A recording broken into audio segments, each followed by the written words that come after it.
Hi, Mary Giuliani here. I'm back in for the 6th of the 12th reasons why people don't acknowledge their own or others' childhood trauma. I'm a trauma recovery and resilience coach, and I also help people get through and recover from their struggle of common trauma symptoms, which is using food, drugs, alcohol, and struggles with close relationships.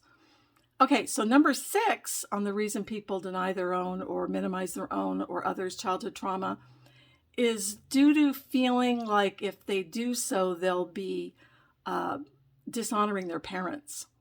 And, there's a lot of energy in our culture about honoring your parents. I mean, it's one of the commandments in the Catholic Church, which is what I was raised in.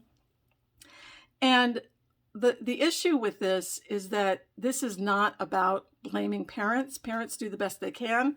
It's not to minimize what happened at the hand of your parents. At the same time, this is about acknowledging what happened to you, how it impacted you, and how it accounts for why you struggle in the ways you do, so you can get the support you need to heal. And the reality is if you don't acknowledge that there's a problem, you're not going to be able to heal because you won't acknowledge there's a problem. So this is a big one. And I see a lot of people when I bring up this topic just say, oh, my parents did the best they could.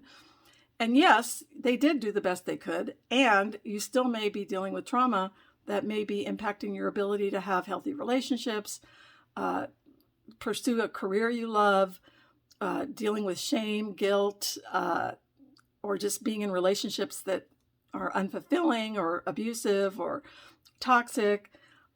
So until we acknowledge that what happened to us impacted us and set aside the whole honor your parents kind of dictum in our culture, we won't be able to heal. In fact, many of us that do the healing have even better relationships with our parents. So again, that's number 6. The denial is due to fearing being shamed for dishonoring your parents. And it's okay to acknowledge that your parents may have fallen short. It doesn't make them bad people. They did the best they could, and they are likely parenting exactly the way they were parented. So if you want to learn more about this topic, I go into great detail in my book. It's not about food, drugs, or alcohol. It's about healing complex PTSD, and there's an entire workbook on how to heal from all of these different ways that you may have been traumatized. And so it's coming out on February 21st, 23, and I'll put a link in the email or in the video for Amazon. And I will see you next video with number 7, the 7th reason people deny or minimize their own or other people's trauma.